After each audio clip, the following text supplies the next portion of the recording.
68편 19절에서 27절 말씀까지입니다.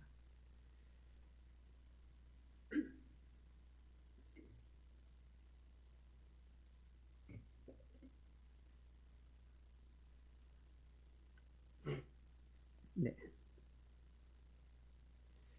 네, 우리 한 절씩 교독하겠습니다. 제가 먼저 읽겠습니다. 날마다 우리 짐을 지시는 주 곧 우리의 구원이신 하나님을 찬송할지로다.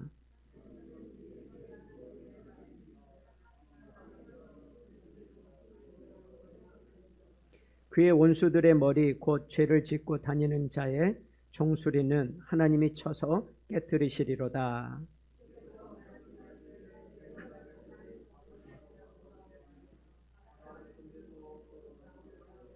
내가 그들을 심히 치고 그들의 피로 내 발을 잠그게 하며 내 집에 개의 혀로 내 원수들에게서 제 분깃을 얻게 하리라 하시도다.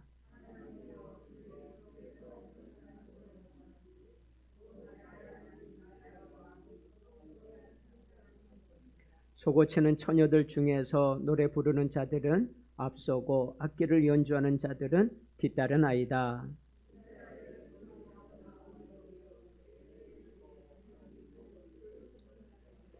우리 함께 읽겠습니다. 거기에는 그들을 주관하는 작은 베냐민과 유다의 고관과 그들의 무리와 스불론의 고관과 납달리의 고관이 있도다. 아멘.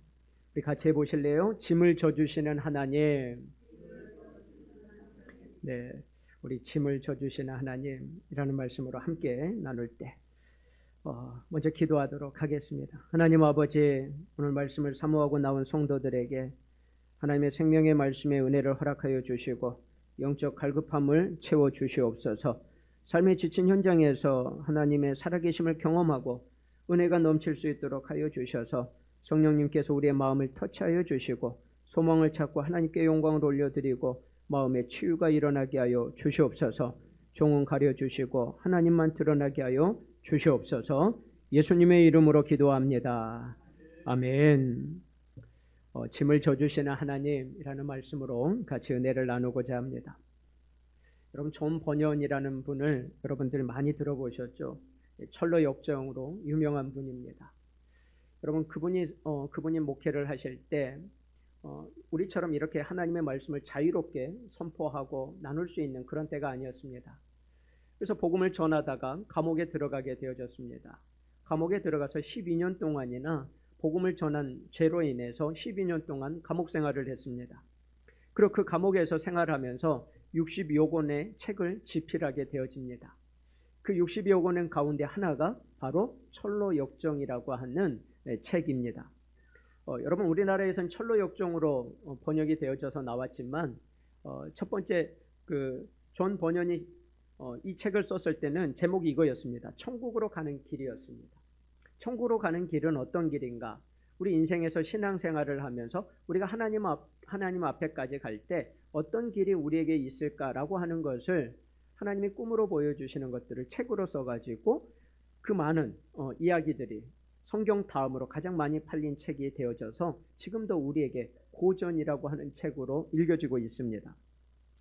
제가 좋아하는 부분을 여러분들에게 한번 읽어드리도록 하겠습니다. 여러분, 37페이지에 보면 이런 말이 이렇게 있습니다. 크리스천이 책을 읽다가 내가 어떻게 하여야 구원을 얻을까라고 울부짖기 시작했습니다. 그러다가 이 크리스천이 전도자라고 하는 사람을 만났습니다. 이 전도자가 울고 있는 크리스천에게 이렇게 말합니다. 당신은 왜 울고 있습니까? 그가 대답했습니다. 선생님, 제가 손에 들고 있는 이 성경책을 읽어보니 나는 언젠가는 죽을 수밖에 없고 죽은 후에는 심판을 받게 되어 있습니다. 하지만 저는 죽기도 싫고 심판을 받기도 원하지 않으니 어떻게 하면 좋을까요? 라고 그 전도자에게 말했습니다. 그때 전도자가 이렇게 말합니다. 이 세상의 생활은 여러 가지 악으로 가득 차 있는데 무엇 때문에 죽기를 꺼려하는 것입니까? 그때 다시 대답합니다. 내 등 뒤에 쥐어진 이 무거운 짐이 나를 무덤보다도 더 낮은 곳으로 떨어뜨려 저 토페토라고 하는 것은요, 예루살렘 근처에 있는 쓰레기장이라고 합니다. 거기 안에다가 쓰레기장이 있어서 그 냄새 나는 그 진한 냄새가 나는 곳을 토페토라고 그랬습니다. 그래서 이 토페토를 쓰레기장이라고도 비유하고요, 또 지옥의 상징이라고도 비유합니다. 그래서 빠져버리지 않을까 두렵기 때문이죠. 내가 감옥 생활도 감당하지 못할 터인데 더군다나 심판을 받고 무서운 형벌을 당하는 것을 어찌 견디겠습니까? 이런 일들을 생각하니 자꾸 눈물이 납니다 라고 그렇게 이야기를 했습니다. 그랬더니 전도자가 이렇게 말합니다. 아니, 그렇다면 왜 그렇게 멍하니 서 있는 겁니까? 가야죠 라고 말합니다. 그때 그가 이렇게 말합니다.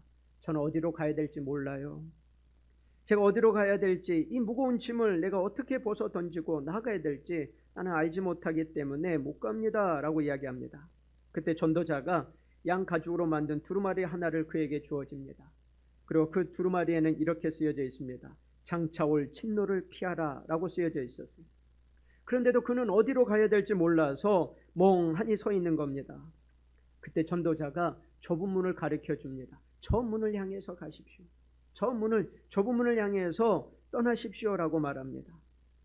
근데 그 저 문을 처음에는 어떻게 찾아야 될지 모릅니다. 그런데 그에게 주어진 하나님의 말씀, 두루마리를 바라보면서 읽고 또 어떻게 가야 될지를 생각하면서 그 길을 향해서 걸어갑니다.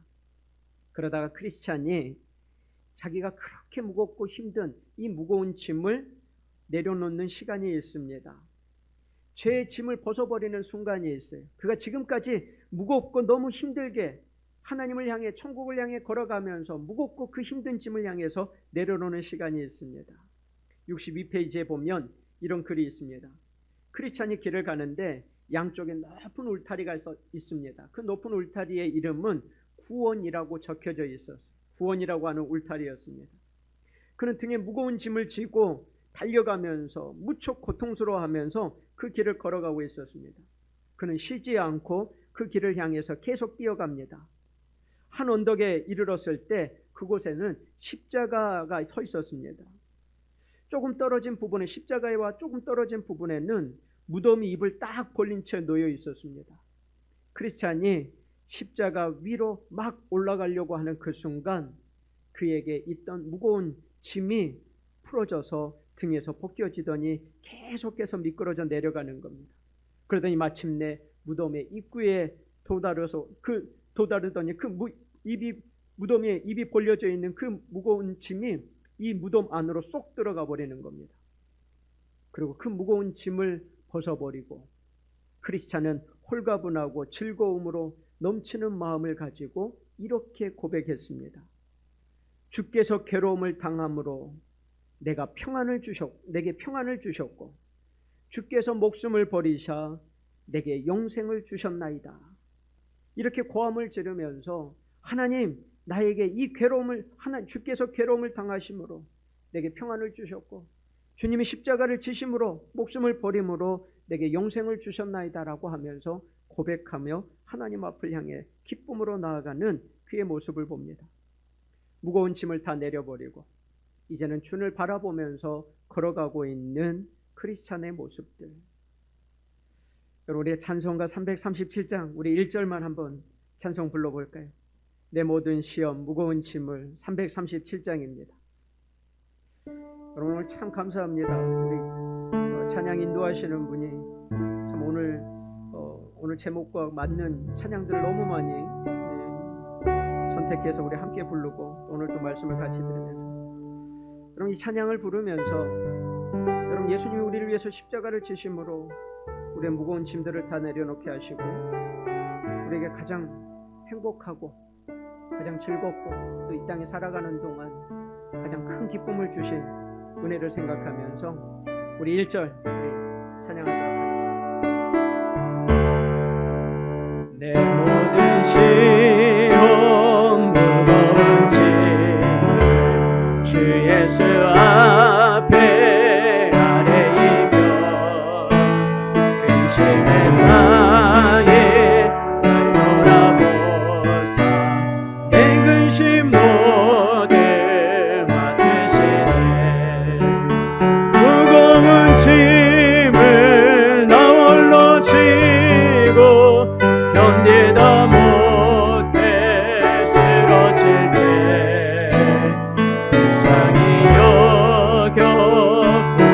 구원의 주님, 은혜의 주님, 무거운 짐을 나 홀로 지고 무거운 짐을 나 홀로 지고 견디다 못해 쓰러질 때 불쌍히 여겨 구원의 주님, 은혜의 주님, 오직 예수.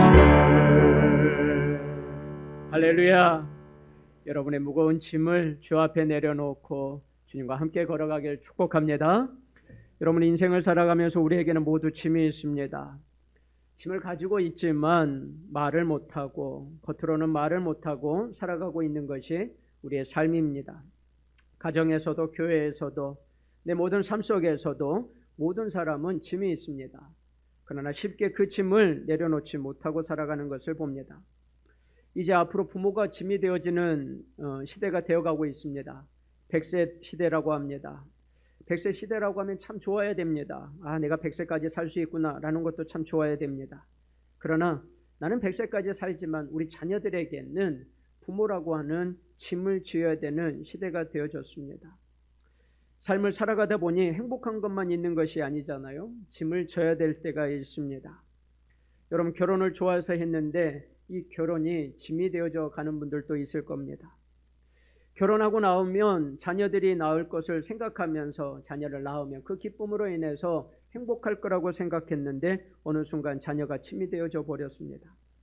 내가 신앙생활을 하면 행복할 것이라고 생각했는데 어느 순간 신앙생활이 나의 짐이 되어져 버려서 내가 이것을 해야 되나 말아야 되나 하는 고민이 되는 짐이 되어버린 것도 있습니다. 나를 구원해 주신 그 하나님 앞에 감사했는데 나에게 사명감을 주셔서 내게 주신 그 짐이 내게는 기쁨이 아니라 짐이 되어져 버릴 때가 있습니다. 내가 부자가 되고 싶어서 사업을 하고 또 직장을 다니고 또 내게 주어진 그 삶 속에서 행복을 누리기 위해서 사업도 하고 또 직장도 다니는데 어느 순간 관계와 또 능률과 또 여러 가지 일을 해야 된다라는 것 때문에 짐이 되어져 버리는 삶을 살아가고 있습니다. 그 짐을 내려놓으면 다른 사람이 힘들 것 같아서 나 혼자 그것을 묵묵하게 지고 가는 사람들도 있습니다. 어느 순간 그 짐을 내려놓고 싶은데도 불구하고 참 누군가가 내 짐을 져주면 좋겠다라고 생각하는데 그러지 못하고 혼자 짐을 지고 갑니다. 가족이 내 짐을 지어주면 좋을 것 같은데, 사랑하는 사람이 짐을 대신 져주면 좋을 것 같은데 그 짐을 져주지 않아서 외롭게 그 무거운 짐을 지며 홀로 가는 사람들이 있습니다. 오늘 시편 다윗은 오늘 우리에게 이렇게 말합니다. 나도 그 짐을 지고 갔는데 나는 그 짐 속에서 넘어지지 않았어 라고 말하고 있는 겁니다. 여러분, 68편은 시편 68편은 다윗이 쓴 시입니다. 이 다윗은 이 무거운 짐을 지고 가면서 홀로 지고 가면서 외롭고 지친 그 삶 속에서 나는 넘어지지 않고 오늘 이렇게 고백하고 있습니다. 19절에 보니까 날마다 우리 짐을 지시는 주 곧 우리의 구원이신 하나님을 찬송할지어다 라고 말합니다. 나는 하나님을 찬양합니다. 구원의 하나님을 찬양하는데 그 구원의 하나님이 나의 짐을 날마다 쳐주시기 때문에 나는 찬양합니다 라고 말하고 있는 겁니다. 여러분, 다윗은 어떻게 살아왔는지 여러분 아시잖아요. 아버지의 인정을 받기보단 들에서 목동이 역할을 했던 사람이었고 형들에게 사랑을 받지 못했던 사람입니다. 사울왕의 시기로 인해서 죽음을 피하면서 위기를 벗어나야 되는 삶을 살았던 사람이었습니다. 다윗의 주변에는 그에게 힘이 되어주는 사람들보다 400명이라고 하는 환난당한 자, 빚진 자, 마음이 원통한 자, 이 모든 사람들이 다윗 옆에 와가지고 그에게 나를 도와주세요, 나는 누구 의지할 사람 없어요 라고 하면서 다윗에게 짐과 같은 역할을 했던 사람들이 참 많았습니다. 왕이 된 후로도 자식이 짐이었습니다. 그를 죽이려고 하고 그의 왕권을 뺏으려고 하는 아들이 있었습니다. 그는 밧세바를 범하면서 무거운 죄의 짐을 져야 되는 시간도 가졌습니다. 그런데 여러분, 다윗은 이 무거운 짐을 지었는데 넘어지지 않았고 또 그 짐 때문에 그는 그 고통 속에서도 혼자가 아니라 그의 모든 것을 포기하는 것이 아니라 그는 하나님을 찬양하겠다라고 말하고 있는 겁니다. 여러분, 나와 똑같은 짐을 지고 있는 다윗, 아니 우리보다 더 무거운 짐을 지고 있는 다윗은 왜 어떻게 이런 짐을 지고 있는데도 불구하고 하나님을 찬양한다고 했을까? 우리는 조그마한 그 짐 하나면, 저도 얼마나 짐 하나만 주어져도 그 짐이 얼마나 무거운데 그 짐 하나 다 감당하기 힘든데도 불구하고 어떻게 다윗은 이렇게 하나님을 찬양할 수 있었을까? 여러분, 오늘 여기에서 보면은 날마다라고 말합니다. 여러분, 날마다라고 하는 말은요, 어떤 말이냐면 욤이라고 하는 히브리어인데요, 내가 태어나는 순간부터 내가 죽는 시간까지, 과거와 현재와 미래라고 하는 의미가 이 날마다라고 하는 의미 안에 있다는 겁니다. 그 말은 무슨 말이에요? 내가 살아서 태어나는 순간부터 죽을 때까지 날마다라고 하는 겁니다. 다윗은 그 하나님을 알아요. 어느 순간엔 도와주시고 어느 순간에 하나님 나 없는 것처럼 보이는 그 하나님이 아니라 날마다라고 하는 거예요. 어제와 오늘과 내일이라고 하는 그 시간. 그런데 보세요, 뭐가 있다는 겁니까? 우리 짐을. 여러분, 우리는 짐이 있답니다.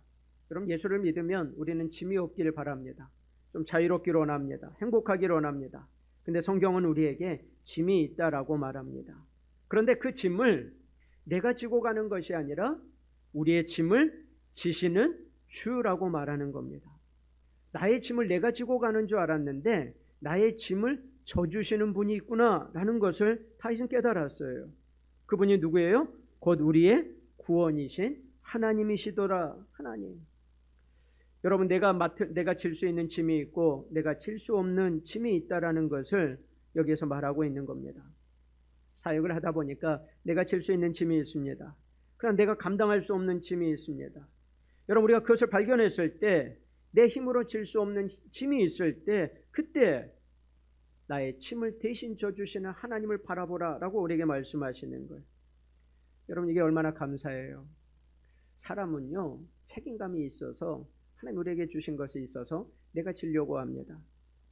근데 여러분, 그것을 내가 지고 가면 여러분, 하나님이 일하실 수 없다라는 것을 우리가 하나 발견해야 돼요. 여러분, 하나님이 지시겠다고 하는데, 아니, 하나님 걱정하지 마세요. 내가 지고 갈 수 있어요. 여러분, 제가 어렸을 때 어머니하고 같이 어딘가를 갈 때 어머니가 늘 무거운 짐을 가지고 가시면 제가 그 짐을 옆에서, 그 조그마한 아이가, 내가 남자라고요, 엄마 내가 이 짐을 들어줄게. 근데 어머니는 그 짐을 너무 쉽게 들어요. 근데 제가 봤을 때는 어머니가 여자분이기 때문에 내가 들어주는 게 낫겠다 싶어서 내가 들어요. 내가 들지만 어떻게 들었을까요? 어머니처럼 힘이 있어서 들을까요? 질질 끌면서 가요. 그럼 어머니는 저를 보면서 웃으셔요. 그리고 질질 끌고 가다가 엄마 나 못하겠어 할 때까지 기다리셨다가 그래 이제 내가 쥐고 갈게 라고 하시는 그때 생각이 나더라고요. 여러분, 우리의 짐을 어떻게 지고 가시나요? 내가 지고 가시나요? 아니면 하나님이 지고 가실 수 있도록 그분께 내어드리고 계시는가요? 내가 짐을 질 수 없기 때문에 하나님께서 내 짐을 대신 져주시겠다라고 우리에게 말씀하시는 겁니다. 여러분, 하나님이 우리의 짐을 지신다라고 하는 게 무슨 의미일까요? 여러분, 내가 할 수 있는 것이 있고 내가 할 수 없는 것이 있다라는 것을 하나님은 아신다라는, 너가 그 짐을 지지 못하기 때문에 내가 너를 대신해서 그 짐을 져주신다라는 겁니다. 그러면 그 짐을 져주실 때 우리는 어떻게 그 길을 걸어갈까요? 주님과 함께, 주님이 주시는 힘으로, 주님이 주시는 그 능력으로 그 짐을, 내가 지고 가는 그 무거운 짐을 주님이 져주심으로 주님과 함께 그 길을 걸어가면서 하나님이 새 힘과 새 능력을 주시는 것을 경험하게 하신다라는 것을 말씀하고 있습니다. 그러면서 하나님이 주시는 은혜를 경험하는 거예요. 그러면서 하나님이 주시는 힘을 경험하는 거예요. 그러면서 하나님이 주신 놀라운 역사를 보게 하시는 것을 우리가 알 수 있다는 것을 말씀하고 있는 겁니다. 그러면 우리가 어떻게 하면 하나님 내 짐을 져주세요라고 할 수 있을까요? 시편 55편에서는 이렇게 말합니다. 우리의 짐을 하나님께서 져주시려면 우리가 이렇게 행동을 해야 된답니다. 55편 22절에 보니까요, 내 짐을 여호와께 맡기라라고 하시는 거예요. 한번 해보실래요? 맡기라. 하나님께 맡기라. 여러분 누구한테 맡기라고요? 하나님께요. 하나님께. 우리 신앙의 대상은 누구예요? 하나님이에요. 모든 상황은 하나님이에요. 사람이 아니에요. 내 남편이 아니에요. 능력 있는 사장이 아니에요. 누구에게 맡기라는 거예요? 하나님께 맡기라는 거예요. 목사에게도 맡기는 것이 아니고요. 누군가에게 맡기는 것이 아니고요. 어떤 자녀에게 맡기는 것이 아니고요. 내 짐을, 내가 지금 이 무거운 짐을 대신 나를 도와줄 수 있다고 하는 그 사람한테 맡기는 것이 아니라 누구에게요? 하나님께. 하나님께. 그리고 어떻게 하라고요? 맡기라라고 하는 거예요. 여러분 맡긴다라는 표현은 두 가지입니다. 하나는 맡기는 거예요. 이렇게 맡기는 거예요. 또 하나는 뭐냐면 던지는 거예요. 던지는 거예요. 그 사람한테 내가 던지는 거예요. 내가 너무 무거워요. 그렇기 때문에 그 사람에게 던지는 거예요. 던질 때 그 사람이 맡아주는 겁니다. 여러분 제전에 저희 하진이가 한 2살 때였던 것 같아요. 예전 교회 집사님이 너무너무 하진이를 이뻐했어요. 그래서 하루만 재우겠다고 하루만 그 집에서 재울 테니까 우리 보고 저하고 집사람에게 하루만 맡겨달래요. 그래서 저는 너무 기분이 좋죠. 하진이를 하루 맡기면 또 얼마나 좋을까. 또 저하고 집사람은 또 좋은 시간을 보낼 수 있을 것 같고. 근데 한 30분 하고 집사람과 우리 하진이가 이렇게 30분 떨어졌는데 집사람이 다시 그 집사님에게 전화를 하는 거예요. 도저히 안 되겠습니다. 하진이하고 떨어질 수가 없습니다. 그래서 30분 정도 갔으니 얼마나 멀리 갔겠어요. 다시 갔어요. 다시 가가지고 하진이를 데려왔어요. 못 맡기겠다는 거예요. 내 딸이기 때문에 못 맡기겠다는 거예요. 그가 울면 어떻게 하지? 못 맡기겠다는 거예요. 그래서 저는 부모가 얼마나 자식을 사랑하는지 그때 알았어요. 여러분 하나님이 우리에게 짐을 하나님께 우리의 짐을 맡겨드릴 때 하나님 뭐라고 하실까요? 야, 왜 너 나한테 맡기냐라고 하실까요? 안 그러실 것 같아요. 여러분 우리가 기도합니다. 기도하고 기도 열심히 합니다. 근데 왜 이렇게 시원하지 않을까요? 눈물을 흘리며 간절하게 기도합니다. 자녀를 위해서, 남편을 위해서, 건강을 위해서, 앞으로 일들에 대해서 기도하고 일어났는데 왜 이렇게 마음이 불편할까요? 그렇게 눈물로 기도했는데도 왜 이렇게 불편할까요? 여러분 그것은 우리가 하나님께 맡기지 않았기 때문이 아닐까요? 여러분 마태복음 11장 28절은 이렇게 말합니다. 수고하고 무거운 짐진 자들아 다 내게로 오라. 내가 너희를 쉬게 하리라. 여러분 주님 앞에 오셨잖아요. 무거운 짐 가지고 오셨잖아요. 그래서 주님께서 오라고 그래서 왔습니다. 수고하고 무거운 짐진 자들아 다 내게로 오라 오셔서 왔잖아요. 그리고 나서 하나님이 우리에게 주시는 말씀이 이거잖아요. 너 짐 여기다 내려놓고 쉬어. 내가 그 짐을 대신 질게. 그리고 너는 나와 함께 동행하고 나와 함께 걸어가도록 우리에게 말씀하시는데 여러분 어떠세요? 여러분 맡기고 계십니까? 여러분 맡기지 않으면 아무리 하나님이 능력이 많으셔도 내 짐을 대신 져주실 수가 없는 겁니다. 다윗은 그 무거운 짐을 오늘 이렇게 말합니다. 우리의 짐을 지시는 주, 우리의 구원의 하나님을 나는 찬송하리로다. 내가 지어보니 너무 힘들기에 그분 앞에 내려놓겠다라고 말합니다. 그리고 여러분 오늘 꼭 기억하셔야 되는 단어가 있습니다. 날마다입니다. 날마다. 어제와 오늘과 내일의 모든 짐을 날마다 지어주신다라고 우리에게 말씀하세요. 여러분 20절에 보면 하나님은 우리에게 구원의 하나님이시라라고 말씀합니다. 여러분 여기서 말하는 하나님은 우리의 구원의 하나님이시라라고 하는 것은 하나님과 우리의 관계를 말하는 겁니다. 하나님과 우리는 어떤 관계예요? 우리를 죄에서 건져주시는 구원의 관계예요. 우리의 죄 문제를 누가 해결할 수 있을까요? 이 사망에서 벗어날 수 있는 이 죄의 짐을 누가 벗어나게 할 수 있을까요? 여러분 이 죽음의 짐을 누가 벗어나게 할 수 있을까요? 여러분 그 죄의 짐은 우리를 구원해 주시는 하나님, 우리를 위해서 십자가에 달려 죽으신 그 하나님으로 인하여 우리의 죄의 짐을 벗어나게 해주신다라고 하는 것을 말씀하고 있습니다. 여러분 우리는 하나님 앞에 우리는 이렇게 기도할 때가 있습니다. 하나님 살려주세요. 하나님 너무 무거워요. 하나님 우리를 구원해 주세요. 이 죄의 무게에서 벗어나게 해주세요. 그러기에 하나님이 우리에게 뭐라고 말씀하시냐면 나는 구원의 하나님이야. 너가 해결할 수 없는 그 죄의 문제를 해결하신 하나님이야. 여러분 그 말에는 무슨 말이 있어요?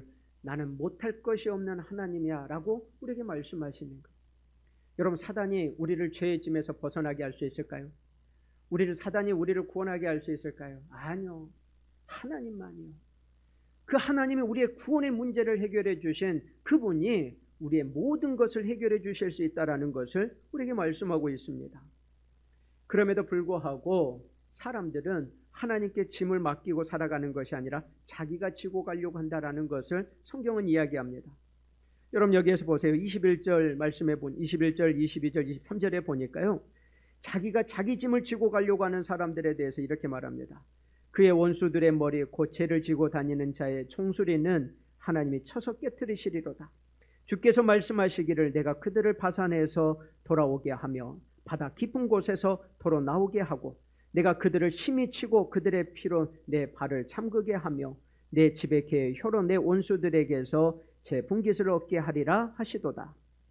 여러분 여기서 원수라고 하는 것은 뭘 말해요? 죄를 지고 다니는 사람이라고 말합니다. 이게 죄의 짐을 지고 다니는 사람이에요. 하나님께 맡기지를 않고 하나님 없이도 나 할 수 있어요.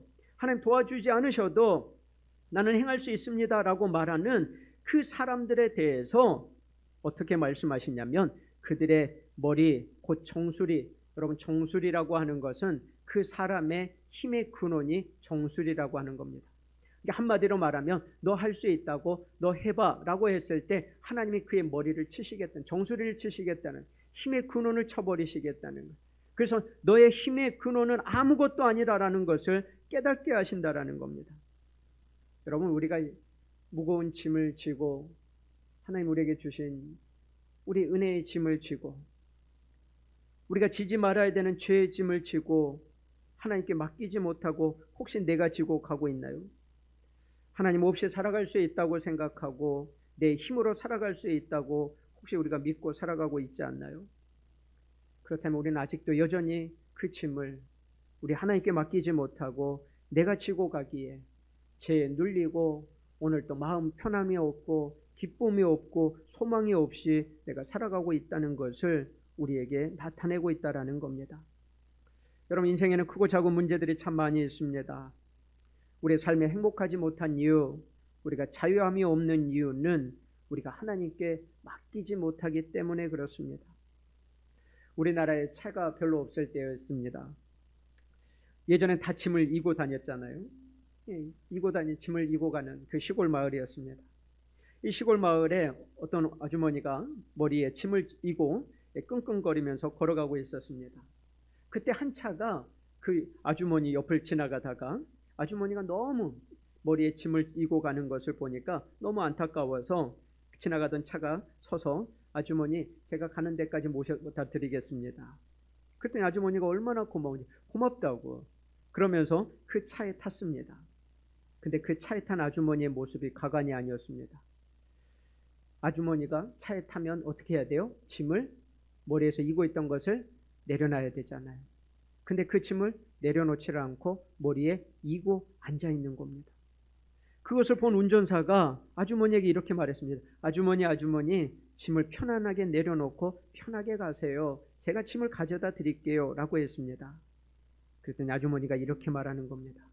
아유 태워주신 것만도 고마운데 짐까지 어떻게 제가 내려놔요. 괜찮아요 라고 이렇게 이야기하시더라는 겁니다. 여러분 우리는 구원받은 것으로 감사하세요? 여러분 구원받은 것으로 감사하고 그리고 하나님이 그 후에 우리에게 천국까지 가는 동안 우리에게 무거운 그 짐을 지고 가는 우리에게 사명의 짐, 가족의 짐, 우리가 인생의 그 무거운 짐을 가지고 가는데 그것은 괜찮아요. 내가 구원받은 만큼 얼마나 그것만으로도 감사한데 내가 자식의 짐은 내가 지고 갈게요. 건강의 짐도 내가 지고 갈게요. 내가 신앙의 문제도 내가 지고 갈게요. 내 모든 짐들 내가 지고 갈 테니까 구원해 준 것만 해도 감사해요 라고 우리 혹시 이야기하고 있지 않을까요? 여러분 우리가 왜 맡기지 못할까요? 우리가 맡기지 못하는 것은 하나님이 져주신다라는 것을 우리가 알지 못하기 때문에 그렇습니다. 져주시는 것이 하나님이 내 짐을 져주실 수 있을까라고 믿어지지 않기 때문에 그분 앞에 맡기질 못하는 겁니다. 여러분 우리가 짐을 맡기기 위해서는 하나님과의 관계가 가까워야 합니다. 그래서 야고보서 4장 8절 말씀에 하나님을 가까이 하라. 그리하면 너희를 가까이 하시리라 라고 말씀하시는 겁니다. 여러분, 성경에 보면 12명의 제자들이 나와요. 3년 동안 예수님과 함께 동고동락했습니다. 그들과 함께 하면서 예수님은 어떻게 생각하셨을까요? 제가 인간적이라면 그래도 3년 동안 나랑 같이 있었는데 나랑 친하지 않을까? 내가 어려울 때 내 짐을 대신 지어줄 수 있지 않을까? 내가 어려울 때 그들이 나와 함께 해주지 않을까라고 저는 생각했을 것 같아요. 근데 예수님이 십자가에 달리실 때 12명은 아무도 있지 않았어요. 다 떠나버렸어요. 예수님과 함께 짐을 지겠다고 했던 사람들은 다 떠나버렸어요. 아무도 없었고 나의 짐을 져주겠다라고 말하지 않았던 여인들만, 그들만이 예수님의 십자가 앞에 서 있었습니다. 그런데 여러분, 그들에게 약속하신 성령이 임하고 나서 그들은 360도 달라지는 모습을 그들이 주님 앞에 보입니다. 예전에는 주님을 증거하지 못했던 그들이 이제는 담대함으로 주님을 증거하는 사람들이 되어졌어요. 죽음을 두려워하지 않고 핍박을 겁내지 않고 환경에 둘려 살아가는 것이 아니라 담대함으로 그들이 인생의 삶을 살아가는 것을 경험합니다. 그들이 어떻게 가능했을까요? 예수님이 나의 짐을 대신 져주셨다는 것을 믿었기 때문에 그래요. 나를 구원해 주셨다는 것을 믿었기 때문에 그래요. 나를 하나님의 자녀 삼아 주셨다는 것을 믿었기 때문에 그래요. 내 무거운 짐을 주님이 대신 지시고 십자가에 지셨다는 것이 믿어졌기 때문에 그들은 나를 위해서 지신 그 십자가를 바라보면서 주님과 함께 동행하면서 기쁨과 즐거움으로 그 길을 걸어갔다라는 것을 볼 수가 있는 겁니다. 내 짐을 져주시는 하나님, 그 하나님을 경험했어요. 그렇기 때문에 그들은 그 무거운 짐이 아니라 이제는 주님이 내 짐을 대신 져주셨다라는 것을 알기에 구원의 그 기쁨을 누리면서 하나님이 내게 맡겨주신 사명을 향해서 십자가를 향해서 걸어갈 수 있었던 거였습니다. 그런데 나의 힘을 의지하는 자에게는 하나님이 깨트려 버리시겠다라는 것, 그들의 분깃을 개들에게 나눠줘 버리겠다라고 말씀하고 있는 겁니다. 그러면서 24절, 25절, 27절까지 하나님께 맡긴 자의 삶에 대한 그 기쁨과 행복에 대해서 나옵니다. 우리 24절에 보니까 하나님께 맡기는 삶의 모습을 보니까 이렇습니다. 하나님이여, 그들이 주께서 행하심을 보았으니 내가 주께 모든 짐을 맡기고 주를 쫓아갔더니 하나님이 행차하셨대요. 여러분, 예전에 암행어사 출도요 혹시 생각나세요? 암행어사가 없는 것 같아요. 초라해요. 근데 어느 순간 짠 하고 나타나요. 여러분, 하나님이 안 계신 것 같아요. 근데 뭐라고 말씀하세요? 하나님이 행차하시겠다라는 거예요. 어디에 행차하신다고요? 성소에 행차하신다. 여러분, 성소는 그 당시에 예배당, 하나님의 성전이라고 생각했어요. 그러나 하나님께서 지금 말하고 있는, 다윗이 말하고 있는 이 성소는 어디를 말하냐면 하나님의 임재의 장소를 말하는 거예요. 내가 하나님을 만나는 곳, 교회가 될 수도 있고 가정이 될 수도 있고 나의 일터일 수도 있고 내가 지금 힘들게 하나님을 기다리고 있는 그 장소가 될 수 있는 거예요. 여러분, 모세가 광야에서 40년 동안 광야에서 하나님 앞에 훈련을 받아요. 근데 어느 날 하나님이 떨기나무에 나타나세요. 떨기에 나타나셔서 이곳은 거룩한 곳이니 내 발에서 신을 벗으라 라고 하는, 이곳이 바로 성소였어요. 그곳에서 하나님의 행차를 경험하고 하나님의 임재를 경험하고 그리고 하나님의 은혜를 경험해요. 그리고 난 후에 모세는 40년 동안이나 하나님께서 그에게 걸어가게 하시는 그 길을 걸어갈 때 무거운 짐이 아니라, 예전에는 내가 하려고 하다가 사람을 죽였지만 이제 하나님이 내 짐을 대신 져주시고 나를 가게 하시는 그곳을 향해서 걸어갈 때 200만이라고 하는 그 대군을 이끌고 하나님이 약속하신 그 땅을 향해서 걸어가는 것을 말씀하고 있습니다. 여러분, 신앙은 바라봄의 법칙이에요. 나는 오늘 무엇을 바라보는가? 나는 누구를 보고 있는가? 환경을 보는가? 상황을 보고 있는가? 하나님을 바라보고 있는가? 여러분, 추석 명절 여러분 잘 보내셨는 줄 믿습니다. 여러분, 지난주에 여호수아 3장의 말씀을 여러분들과 같이 나눴습니다. 여러분, 여호수아 3장의 말씀을 나누면서 제가 은혜 받은 것은 그거였습니다. 3일 동안 이제 시딤에서 내려와 요단에 머물게 했어요. 요단에서 3일 동안 이스라엘 민족을 머물게 합니다. 뭘 보면서 머물게 하냐면 요단 강물을 보면서 3일 동안 보내게 해요. 이스라엘 민족은 3일 동안 바라본 것은 아마 요단 강물을 보면서 우리 어떻게 저렇게 넘어가게 하지? 야, 물이 무서운데? 야, 저 물 속에 들어가면 죽을 것 같아 라고 아마 물만 봤을 겁니다. 근데 여호수아는 3일 동안 물을 본 것이 아니라 하나님을 바라보았어요. 그래서 3일 후에 하나님이 그에게 말씀하세요. 여호수아야, 언약궤를 메고 제사장들이 메고 요단강을 밟을 때 이스라엘 민족이 하나님이 어떻게 하시는지를 볼 것이야. 여러분, 이스라엘 민족은 그 요단강물을 보면서 낙심하고 좌절하고 그래 안 됐다라고 생각할 거예요. 근데 여호수아는 요단강물을 보는 것이 아니라 하나님을 바라보았습니다. 여러분, 언약궤를 바라볼 때, 하나님의 약속의 말씀을 바라보고 나아갈 때, 여러분, 그 요단강은 마른 땅과 같이 말아져서 사막 땅과 같이 다 말라서 그 길을 걸어갈 수가 있다라는 것을 보여주셨습니다. 여러분, 무엇을 보고 계십니까? 또 무엇을 보기를 원하십니까? 다윗은 이렇게 말합니다. 나의 하나님, 나의 왕, 그 하나님을 바라본다. 나는 그 하나님이 내 짐을 져주신다라는 것을 나는 보고 찬양한다라고 말씀하고 있습니다. 여러분, 저는 지난주 목요일, 금요일에 기도원에 다녀왔습니다. 월요일부터 또 금요일까지 새벽을 지켜주시고 또 금요 기도에 맡아서 인도해 주신 분들에게 참 감사를 드립니다. 기도원에서 기도하면서 또 이렇게 산을 보면서 저에게 하시는 하나님의 말씀이 무엇일까를 듣고 또 하나님의 음성, 또 하나님의 힘을 얻으면서 그렇게 보내고 싶었습니다. 저는 열심히 하면 하나님이 도와주실 거라고 생각했어요. 열심히 사역하면 하나님 도와주실 것이고, 열심히 기도하면 하나님 도와주실 거라고 믿었어요. 또 기도하면서도 금식도 열심히 했어요. 3일 금식도 했고 또 아침 금식을 일주일 동안 내내 금식하면 하나님이 도와주실 거라고. 그리고 열심히 아침부터 저녁까지 열심히 열심히 하면 하나님이 도와주실 거라고 생각했어요. 그런데 하나님이 저에게 하시는 말씀은 열심히 하라는 것이 아니었어요. 저 열심히 해야 되는데 그래야지 하나님이 도와주실까요? 열심히 하는 것이 아니라 너는 나에게 무엇을 맡겼느냐라고 저에게 물어보시더라고요. 전 여러분들이 힘들 때 저는 제가 기도하면서 그 짐을 제가 대신 져야 된다고 생각했어요. 여러분들이 아플 때 저는 여러분들의 건강을 위해서 기도해야 된다고 하는 그 무거운 짐을 제가 져야 된다고 생각했어요. 여러분들이 눈물 흘리고 아플 때 제가 대신 여러분들을 위해서 눈물을 흘려주고 또 아파해주고 그리고 무거운 짐을 대신 져준다. 여러분들이 사역이 힘들 때 그 사역을 대신 내가 해주면 여러분들에게 그 짐을 내가 대신 져주면 여러분들이 행복해할 거라고 생각했습니다. 근데 하나님이 저에게 그러시더라고요. 너 나에게 맡긴 게 뭐가 있냐고. 근데 하나도 없더라고요.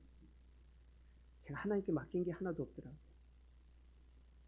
하나님께 맡긴 것이 아니라 내 열심, 내 열정, 내 마음을 가지고 너무 열심히 했더라고요. 논 거 아니고. 근데 하나님은 그러시더라고요. 맡기지 않으면 하나님이 져주실 수가 없다는 거예요. 그래서 여러분의 눈물, 여러분의 고통, 여러분의 짐을 하나님께 다 맡겨드렸어요. 하나님, 저 못 져요. 제가 어떻게 저분의 무거운 짐을 제가 어떻게 져요? 그래서 저는 일어나지도 못했어요. 하나님, 저 짐이 너무 무거워서 하나의 짐도 아니라 너무 무거운 짐이 너무 많아서 저는 못 지고 넘어졌어요. 그래서 하나님께 맡기기로 했습니다. 하나님께 맡기고 그리고 하나님 따라가면서 그리고 하나님이 내게 주시는 그 열심을 향해서 달려가기로 했어요. 여러분, 하나님 은혜에 맡기시는 저와 여러분이 되길 소망합니다. 하나님의 사랑을 믿고 맡기십시오. 여러분의 미래를 주님께 맡기고 따라가십시오. 여러분의 자녀의 문제, 신앙의 문제, 사역의 문제, 모든 문제들을 저에게 맡기지 마시고, 여러분 사랑하는 아내에게 맡기지 마시고, 사랑하는 동역자들한테 맡기지 마시고 주님께 맡기십시오. 그리고 주님께서 우리에게 나를 따라오라고 하시는 그 주님을 바라보시면서 여러분 정말 재밌게 크리스찬이 무거운 짐을 십자가에서 다 내려놓고 그리고 주님을 만나서 너무나 흥겹고 홀가분하게 주님을 따라갔던 것처럼 여러분 그렇게 주님의 모습을 따라가고 주님을 기뻐하고 주님의 은혜 안에 거할 수 있는 저와 여러분이 되길 축복합니다.